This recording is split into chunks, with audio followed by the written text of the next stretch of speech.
Let's talk about sun and sunscreen. So here in sunny Florida, we have lots of access to the beautiful beaches. Actually, when I lived in Colorado, we had lots of access to sunshine too. We were even closer to the sun, so it was even more important to have proper sunscreen and proper protection.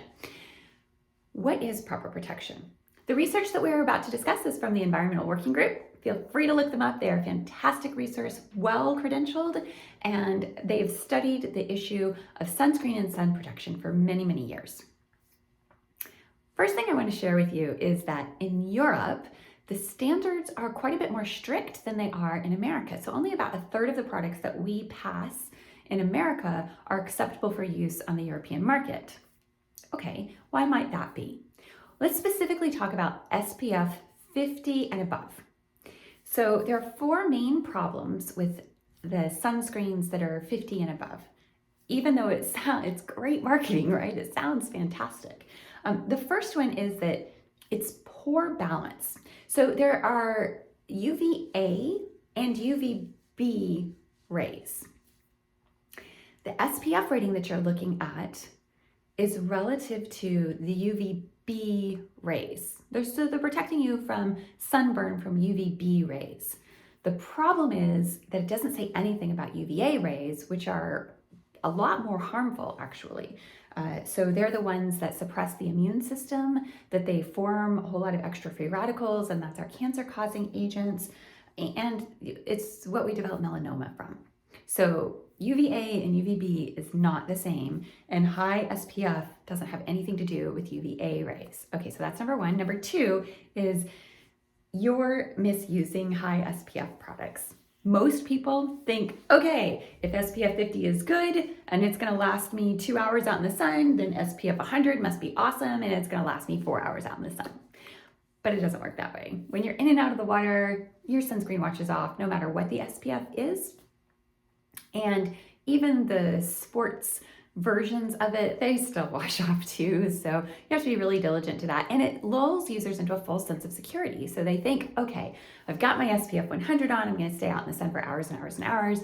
And they behave in a way that somebody with like an SPF 30 on would say, time to go in, I've had enough. So SPF 100 leaves you that false sense of security.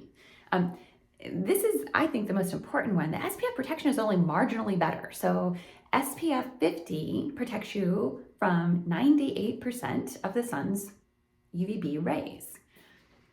There's not very much further to go. SPF 100 protects you from 99%. So while the difference between 100 and 50 sounds like the same difference between 50 and 1 or 0, that's not actually the case. It's only a tiny, tiny, tiny bit better. And finally, number 4, high SPF products very likely pose greater health risks. And the reason for that is because they have more of the chemicals in there, but they don't really offer more protection like we just talked about. So for example, they pose health risks when they penetrate the skin, and they've been linked to tissue damage and hormone disruption. So that's not what you want to buy when you go to the grocery store and you get your safety balm for a fun day in the sun. You don't want to buy increased risk of cancer. So be smart, be wise, have fun when you're out in the sun this season, and have a great time. And let's listen to Everybody's Free to Wear a Sunscreen, which is one of my favorite songs.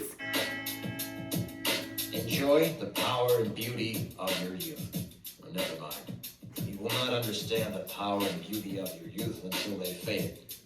But trust me, in 20 years, you look back at photos of yourself and recall in a way you can't grasp now how much possibility lay before you and how fabulous you really looked. You are not as fat as you imagine.